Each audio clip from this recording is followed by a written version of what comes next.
Total football kan harus menyerang bareng, turun bareng. Mungkin secara mindset ya. Secara mindset mereka hilang bola harus transisinya.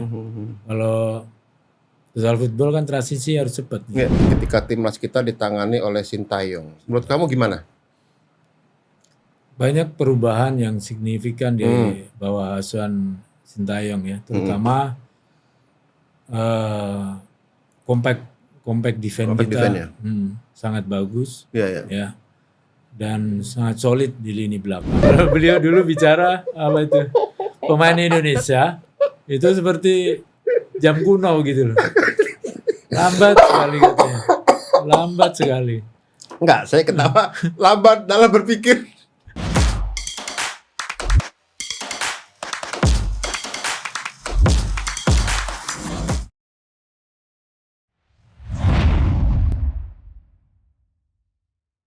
Assalamualaikum warahmatullahi wabarakatuh, sahabat bicara bola by Akmal. Saya Ferry Kodrat, Verkot, orang banyak tahu saya. Verkot saat ini menduduki kursinya Akmal Marhali. Tahu dong siapa Akmal Marhali? Yalah, siapa yang nggak tahu Akmal Marhali lah.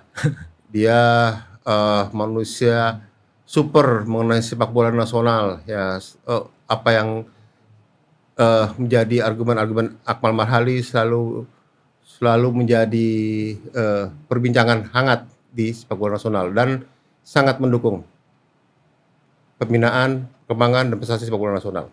Saat ini saya di Bicara Bola by Akmal. Maaf ya Mal, sementara tempatnya saya pakai dulu karena ternyata memang tempat Akmal ini sangat nyaman. Meskipun memang yang kita bicarakan adalah guliran bola-bola panas di tim Indonesia ya, artinya di sepak bola Indonesia. Tapi oke lah, kita bicara bola by Akmal. Saat ini saya ingin membicarakan mengenai yang menarik adalah tim nasional. Tim nasional itu saat ini sedang menatap suatu dua pertandingan vital, di mana di depan kita pada tanggal 20 Maret kita akan berangkat ke Sydney untuk menghadapi Australia. 5 hari kemudian kita akan menjamu Bahrain di putaran ketiga pra Piala Dunia 2026 zona Asia Grup C. Kenapa saya bilang itu pertandingan vital? Karena di dua pertandingan itu Indonesia harus bisa mendapatkan poin. Semoga Indonesia bisa mendapatkan poin penuh, artinya 6. Amin. Kalau 6 berarti Indonesia akan kemungkinan bisa bertahan atau naik ke peringkat kedua di bawah Jepang yang sekarang sudah berleha-leha untuk menikmati kunjungan dia ke Piala Dunia 2026 di Amerika, Meksiko, dan Kanada. Semoga doa dan harapan serta dari seluruh insan-insan sepak bola Indonesia bisa memberikan semangat bagi para pemain Indonesia dalam berjuang untuk menggapai asa, yaitu lolos ke Piala Dunia 2026. Membicarakan hal itu, saya tidak sendiri dong. Saya pasti memilih lawan bicara saya yang sepadan. Sepadan dengan saya.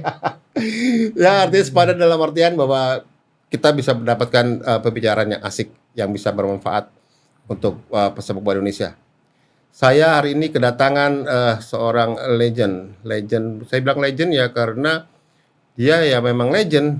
Legend dalam artian dia pernah 2 kali juara Liga Indonesia bersama klub yang berbeda, dan dia juga pernah bermain di tim nasional. Artinya ketika pemain itu dipanggil ke tim nasional, layak dipanggil legend lah menurut saya. Oke, saya kedatangan seorang legend, Aris Indarto. Selamat datang, Riz. Selamat datang, Bang. Alhamdulillah. Itu kenapa? Jatuh. Aduh, jatuh. Iya. Latihan Ya, main internal. Patah tulang. Patah. Udah berapa lama? Udah 3 mingguan. Aduh, gitu ya. Dan pengobatan sekarang tidak secepat dulu karena sekarang sudah balung tua ya, udah tulang tua. Iya, dan alhamdulillah udah operasi Sudah ya. Udah tinggal pemulihan. Oh gitu ya, tapi masih berasa sakit. Ya, sedikit. Gitu ya. Ya. Tapi nggak ganggu aktivitas melatih dong? Enggak. Enggak ya? Bagi saya, ya. Yang penting semangatnya, Bang. Iya, memang itu yang dibutuhkan memang. Iya. Yang hidup itu dibutuhkan semangat memang. Iya. Ya kan, dan itu semoga semangatnya Aris Indarto bisa mengalir ke pemain-pemain tim nasional kita yang akan menghadapi Australia dan Bahrain ya. Amin, amin. Aris, sepanjang karir Aris di sepak bola, saya jadi pemain timnas itu kan, apakah Aris pernah ditangani pelatih asing? Saya selama berkarir di timnas 3 pelatih asing. 3 ya? Iya. Oke, Ben Hatsum, oke, sama Ivan Kolev, ya, sama Peter White. Peter Witte ya. Iya. Wah, dengan 3 karakter yang berbeda loh. Iya. Benasum Belanda, ya kan? Ben Hatsum Jerman, terus si Ivan Kolev, Ivan Kolev Bulgaria, terus Peter dengan White, Inggris. Iya. Berbeda. Dengan perbedaan 3 pelatih ini, menurut Aris sebagai pemain saat itu nggak masalah, Bagi pemain ya harus menyesuaikan. gitu ya? Ya, karena siapapun pelatihnya, karakternya seperti apa, strateginya seperti apa, sebagai pemain ya harus menyesuaikan. Berarti tahun berapa tuh di Benasum, tahun berapa? Nasum itu Paralimpiade, kalau nggak salah tahun 98-an lah. 98. Ya, Berapa lama? sekitar setahun lah. Setahun Benasum, terus ke Ivan Kolev. Ivan Kolev ya setahunan tuh Setahun juga. persiapan Pra Piala Dunia. Asia sama Piala Asia. pra Piala Oke, Dunia. 2 itu ya, Iya. Kolev ya. Iya. Wah, terus yang terakhir Terakhir Peter White Peter Witte ya. itu masih lanjut ke pra Piala Dunia Oke. sama Piala Oh, karena waktu Tiger. itu langsung diganti sama Peter Witte ya, Iya. Kolev ya. Iya. Oke, oh gitu. Dari 3 pelatih ini, asing ini menurutnya, siapa yang menurut Aris yang terbaik di mata Aris? Ya kalau terbaik sebenarnya mereka terbaik juga Mereka di terbaik, bidang, tapi iya. kan di mata Iya, ada kalau yang di mata pemain lah. Kalau di saya lebih masuk ke Peter White. Kenapa? Alasannya apa? Karena Peter White dan bagi saya sendiri ya, karena Peter White menilai pemain Indonesia dulu ya sangat lamban, bukan lamban dalam pergerakan atau kecepatan, sangat lamban dalam berpikir dan mengambil keputusan. Kalau beliau bicara bicara apa itu pemain Indonesia itu seperti jam kuno gitu loh, lambat sekali katanya, lambat sekali. Enggak, saya ketawa lambat dalam berpikir. Iya, lama sekali katanya. Ngenes bener dengernya. Iya, Ngenes dengernya, lambat berpikir. iya. Itu menurut Peter Witte. Peter White ngomong sendiri ke kita, Ke pemain. ke tim. Iya. Kalian itu seperti jam kuno katanya. Dong, Iya, dong dong. gitu ya. Kayak Kalian di band ya. sekarang di bawah asuhan saya, kalian harus jadi stopwatch. Oh gitu ya. Jadi harus cepat mikirnya, Iya, cepat, iya, cepat, iya. gitu. Harus berbeda kan. Kalian udah punya skill, udah punya kecepatan, tinggal mikirnya harus cepat juga. Gitu. Ya, Iya, yang susah mikirnya. iya, Gimana cara mikir cepat? iya. Enggak, artinya untuk dicerna pemain mikirin cepat gimana? Ya itulah kelebihan dari seorang Peter Oh, White mungkin ini dengan kali. materi-materi latihan. Spontanitasnya dalam Iya, itu kali ya. Untuk latihannya memang sangat mendukung itu gitu loh. Jadi itu ilmu yang dapat dari Peter Witte ya. Iya, dia nggak banyak merubah strategi atau apa. Dia selalu merubah cara berpikir, cara mengambil keputusan. Gitu. Wah, gitu ya. Iya. Dari strategi nggak berubah. Ya normal aja kalau strategi mah normal aja bang. Dia hanya merubah dari sisi itu aja. Dari 3 pelatih itu, prestasi tertinggi di mana yang kamu dapat? Ya di Peter White lah. Peter Witte ya. Nah, Apa? yaitu runner up Tiger Cup 2004. AFF 2004, Tiger ya. Final? Belum AFF dulu kan. Tiger ya. Tiger Final Cup. ya. Iya. Kalah 2004 kalah sama Singapura. Singapura. Iya kan? Iya. Hmm. Apa habis kalah waktu itu? Tapi kan udah ke final. Iya. Berarti apa kata Peter Witte waktu kalah dari Singapura? Ya sudah ini yang langkah kita terjauh lah. Oh, dia bilang begitu ya. Tapi dari sisi berpikir cepat Iya, sudah masuk. Cara bermain udah berbeda Oke. banget. Dan cara berpikir pun juga sudah. Udah lebih enjoy. Oh, gitu. Dengan tekanan lebih enjoy. Belum, memang sebelumnya sama Kolev dan Sum tekanan. Ya waktu itu kalau kena pressure main Indonesia itu banyak yang bingung.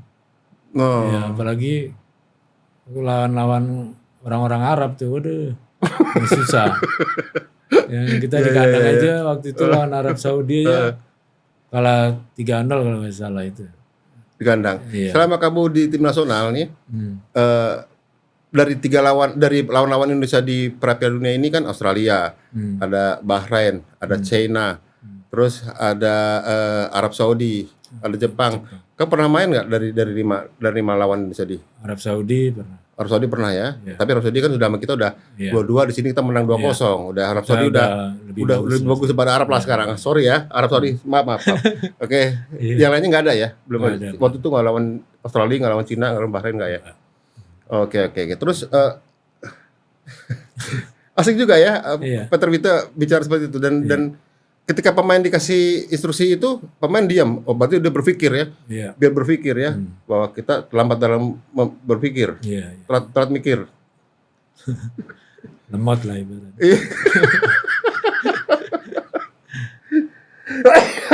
Aris, sekarang nih menurut kamu ya, kamu kan ngamati dong. Iya. 5 tahun terakhir lah dari 2020 Iya. ketika timnas kita ditangani oleh Sintayong. Menurut kamu gimana? Banyak perubahan yang signifikan di bawah asuhan Sintayong ya, terutama compact defense Compact kita defense-nya. sangat bagus Iya. ya, dan sangat solid di lini belakang. Hmm. Dan tentu semuanya tidak bisa sempurna karena semua butuh proses gitu. Iya. Paling enggak kita udah dengan itu kita bisa meraih sesuatu yang lebih tinggi, yang prestasinya juga meningkat ya. Ya kita nggak bisa mengabaikan memang Sintayong membawa dampak yang bagus buat timnas kita. Meskipun programnya dibarengi dengan diaspora, Iya. ya kan? Ya nggak? Dan pantesan gimana dia compact defense nggak bagus kan? Satu tuh tipikal permainan Korea Selatan. Waktu Korea ngalahkan Jerman pun juga akan pakai Iya. compact defense. Dan makanya waktu era Sintayong dia banyak bongkar pasang pemain belakang, Iya. ya kan? Begitu pentingkah pemain belakang bagi sebuah tim? Ya sangat, saya rasa selain gelandang pemain belakang sangat vital Oke. karena kita nggak bisa cetak gol ya, kita kalah di gelandang. Kalau belakangnya solid paling nggak kita nggak kebobolan dan kita nggak kalah ya, jelek-jeleknya kita seri. Kalau pemain belakangnya nggak solid ya berantakan, kalau kalah kan udah nggak dapet nilai. Oke. Setelah era Sintayong berlalu, tangkap Sintayong sudah Iya. berlalu lah, sudah menjadi cerita indah masa lalu. Ya. Kini diganti oleh Patrick Kluivert, legendnya Belanda. Apa harapan Aris terhadap timnas di bawah Kluivert? Ya harapan kita ya pasti harus lebih baik ya. Mungkin kita juga tahu bahwa Belanda total football kan. Gimana ada PSSI ganti pelatih dengan harapan nggak lebih baik? Iya, Ya, harapannya itu. Dan kita tahu Belanda dengan total footballnya, Iya. ya mungkin dengan sekarang di era Patrick Kluivert, Iya. ya kita tampil menyerang, Iya. ya dengan kemarin di era STY compact defense-nya udah bagus. Iya. Harapan kita dengan datangnya Patrick Kluivert, ya kita tahu juga dia di bawah asuhannya Van Gaal juga. Ya. Kita akan main dengan 4-3-3-nya, ya. Mungkin ada perubahan di saat kita menyerangnya lebih bagus. Gitu. Oh, jadi dengan Kluivert kemungkinan daya serang kita lebih bagus ya. Iya. Oke, kita kembali nih. Berarti setiap pelatih asing yang dimiliki oleh timnas, dia akan membawa karakter negaranya sepak bola. Ya kan? Benatsum mungkin waktu itu kan bawa karakter Jermannya kemarin. Ya, pantang menyerah. Ya. Pantang menyerah kan? Itu pernah kamu alami juga kan? Terus abis itu kamu dengan Ivan Kolev. Yang Kolev kita tahu sebelumnya kan ada era Polusin nih. Iya. Yang dimana fisik lebih diutamakan, ya kan? Dulu teknik belakang deh, dulu era Polusin gitu. Udah apa teknik? Belakangan, fisik dulu kuatin. Dengan fisik yang kuat akan membuat lawan juga semakin kebingungan di lapangan ya. Dengan fisik ini kok nggak capek-capek kayak nggak ada pusernya nih. Itu eranya Kolev. di eranya Peter Widya kan kick and rush. Berarti tadi bilang bahwa Iya. Indonesia bahwa kamu seperti jam usang. Ya, Dung dung dung. Kamu bisa ganti dengan stopwatch. Berarti kan ya harus cepat dalam iya cepat. segalanya. Berarti kan kick and rush akan ada di dalam situ. Iya. Di eranya Sintayong ya kan compact defense. Hmm. Ya kan mengandalkan serangan balik, ya kan. Sekarang di eranya Clifford, berarti kan total football yang dipakai. Iya. Pasti akan masuk total football akan masuk ke tim nasional Indonesia menurut Aris akan masuk. Kalau menurut saya sih pasti masuk, tapi Patrick juga harus melihat komposisi pemain juga, Nah, karena komposisi pemain juga sangat menentukan apakah sesuai dengan apa yang dia mau. Gitu. oke. Tidak sekedar karakter dia yang dia bawa, tapi materi pemainnya tidak sesuai, malah akan bikin blunder. Gitu. Apakah menurut Aris pemain-pemain lokal kita bisa memainkan total football? Pemain lokal loh. Yang saya anggap pemain lokal. Yang kemarin-kemarin jadi langganannya Sintayong. Ada Marcelino, ada si Witan, ada si Rizky Ridho, ada Arhan Pratama. Itu apakah bisa bermain total football menurut? Kalau beberapa sih saya yakin bisa, seperti Marcelino sama ya, Bisa ya? Egy, ya. Egy. Nah, mungkin dalam hal total football kan harus menyerang bareng, turun bareng. Mhm. Mungkin secara mindset ya, secara mindset mereka hilang bola harus transisinya. Kalau total football kan transisi harus cepat. Iya. Di saat transisi bertahan, menyerang harus cepat. Saat kehilangan bola, transisi bertahan harus cepat. Mungkin pengertian itu yang harus ditekankan ke pemain-pemain lokal kita. Gitu ya. Jadi menurut Aris Marcelino, Egy Iya. bisa bermain di total football. Dengan pattern yang dikasih dari Patrick dan dengan kualitas yang dimiliki Marcelino Dan Egy saya rasa dan Egy, saya rasa mereka sanggup.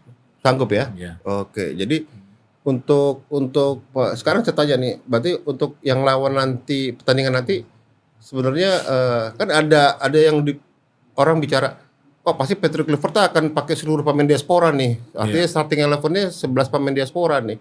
Jadi menurut Aris bahwa kita pemain lokal kita masih mampu ya? Ya masih mampu, tapi sekarang kan berkembang lagi bahwa akan datang lagi pemain diaspora yang Baru-baru. Ya mungkin yang ini yang sesuai dengan Patrick.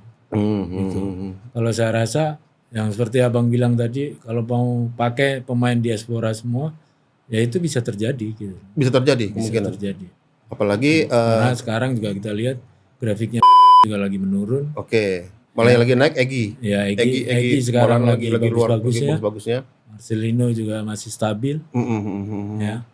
Mungkin nggak mungkin dong kita ngambil pemain diaspora lebih jelek dari yang sudah ada gitu loh. Jadi kemungkinan bisa starting 11 11 pemain diaspora Bisa. lawan Australia nanti. Ya, bisa Ya terjadi juga. kalau 11 pemain diaspora lawan Australia menurut saya akan rame nih. Kan sama-sama pemain udah didikan Eropa semua sudah memang sudah ini.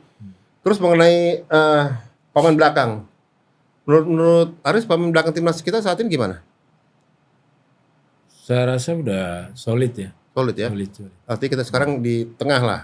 Di tengah kan ada J.I. Chess Ya. yang karakternya adalah dia sebagai pemain belakang yang Leader ya juga. pemikir ya. Terus ada Mel Silger yang lebih ke fighter.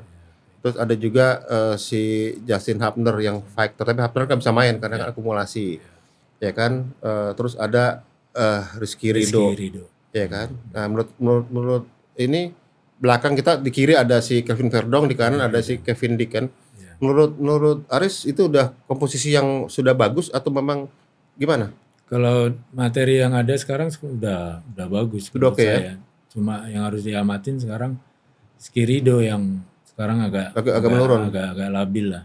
Mungkin yang harus dimotivasi ya Skirido. Kalau yang lain kan udah lagi gitu ya. main di Eropa semua. Yang harus lihat Rizky Ridho lagi ada penurunan.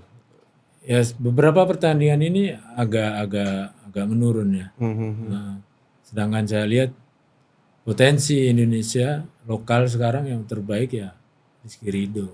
Iya. terbaik, tapi dia sekarang lagi menurun ya. Lagi agak Berarti agak menurun. apa yang harus dilakukan terhadap Rizky Ridho? Ya kalau Motivasi.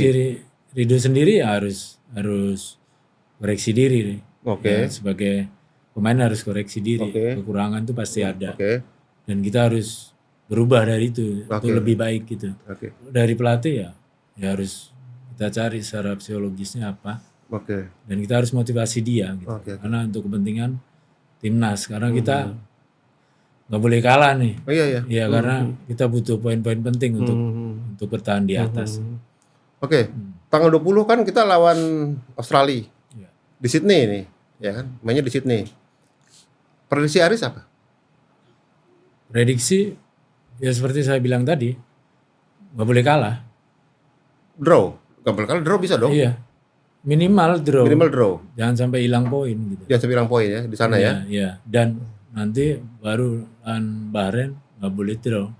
Ya kan tanggal 25 kan mainnya di GBK Iya, nih. Iya, Ya kan waktu kemarin di Bahrain kita kan iya, 2-2 ya kan. Iya. Nah, terus kemarin lawan di GBK nih. iya. Berarti harus menang di Bahrain. Harus menang. Berarti Harga dari mati itu. Harga mati. Iya, Berarti di 2 pertandingan itu 6 maksimal, Iya. 4 minimal. iya, Ya kan? iya. Ya kan 4 Jangan minimal. sampai 4 iya hilang. Jangan sampai Di miss ya. Australia jangan sampai. Ya kemarin kan sempat miss kita waktu di Cina kan miss. Iya. Kita unggul positional segala macam tapi kita kan kalah sama Cina ya kan. Iya, iya. Lengah. Oke, jadi lah itu ya. Terus kalau Indonesia ternyata saya ngambil istilah ternyata kalah di 2 pertandingan itu, apakah harus dilakukan PSSI terhadap Patrick Kluivert? Saya rasa ya koreksi harus, ya evaluasi harus, gitu loh.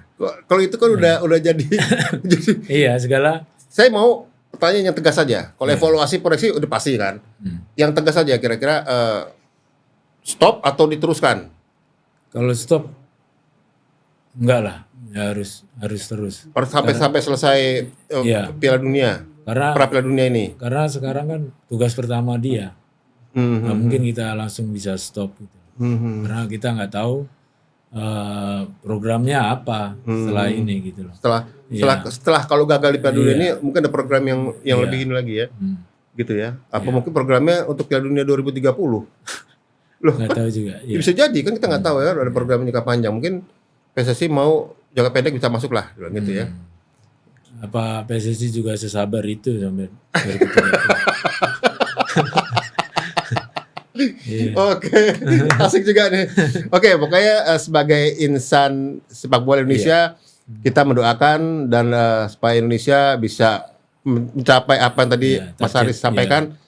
Minimal kita di 2 pertandingan ini dapat 6 poin, maksimal minimal dapat 4 ya. Dan semoga para sahabat bicara bola Baik Akmal, semoga doa omongan Mas Haris Indarto jadi doa. Di sini jadi doa semoga Indonesia bisa terwujud. Amin. Terwujud bisa menggapai kemenangan lawan Australia dan lawan Bahrain atau draw Australia menang lawan Bahrain. Kita tunggu pembuktiannya dari doa Mas Haris Indarto. Oke, sampai di sini semoga apa yang kita bicarakan dapat memberikan manfaat bagi teman-teman, bagi sahabat bicara bola Baik Akmal. Assalamualaikum warahmatullahi wabarakatuh. Makasih banyak ya. Sama-sama, Pak. Alhamdulillah.